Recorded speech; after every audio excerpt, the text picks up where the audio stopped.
नमस्कार मित्रांनो, नाद माय मराठीचा या यूट्यूब चॅनलमध्ये मी प्राध्यापक सचिन गीते आपले मनपूर्वक स्वागत करतो। मित्रांनो, गुलाबी थंडीतील हुडहुडी भरणारा गारवा असू द्या किंवा रिमझिमणाऱ्या जलधारांच्या थंडगार सरी असू द्या, आठवण येते ती गरमागरम तळलेल्या भाज्यांची। गरमागरम कुरकुरीत कांदा भजी कुणाला आवडणार नाहीत हो। भज्यामध्ये वापरल्या जाणाऱ्या कांद्याला कृष्णावळ म्हटले तर होय मित्रांनो, कृष्णावळ हा शब्द आजकाल वापरला जात नसला तरी त्याचा अर्थ खूपच मजेशीर आहे। कृष्णावळ म्हणजे कांदा। कृष्ण आणि वलय या दोन शब्दांची संधी हो हा सुंदर शब्द मराठीत तयार झाला आहे। मग कांद्याला कृष्णावळच का म्हणायचे? चला तर मग समजावून घेऊया।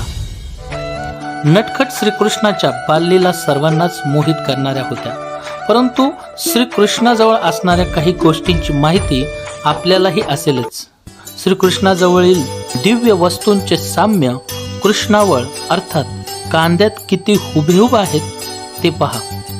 कांदा उभा चिरला तर तो शंखाकृती दिसतो, आडवा चिरला तर तो चक्राकृती दिसतो। शंख आणि चक्र ही भगवान श्रीकृष्णांची आयुधेच आहेत।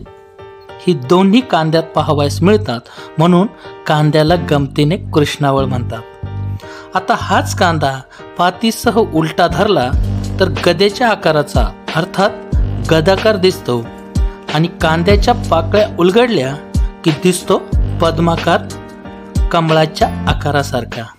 ही सर्व रूपे आहेत ती बंसीधर श्रीकृष्णाची। दक्षिण भारतात विशेषत्वाने कर्नाटक, तामिळनाडू आणि केरळच्या ग्रामीण भागात कांद्याला कृष्णावळ म्हणूनच आजही ओळखले जाते। अशा या कृष्णावळ अर्थात कांद्याच्या काही मजेशीर म्हणीही जनमानसात रूढ आहेत। कांदा पडला पेवात, पिसा हिंडे गावात। होय, चुकीच्या मार्गाने शोध घेण्याचा मूर्खपणा करणे असा त्याचा अर्थ आहे। नाकाने कांदे सोलणे पोह्यांनी झाला होता ना, आठवले का? तेव्हा या कृष्णावळ अर्थात कांदे पुराणाची ही आहे अनोखी कहाणी। ही अजब कहाणी आवडल्यास नक्की लाईक करा व आपल्या नाद माय मराठीचा या चॅनललाही सबस्क्राईब करायला विसरू नका।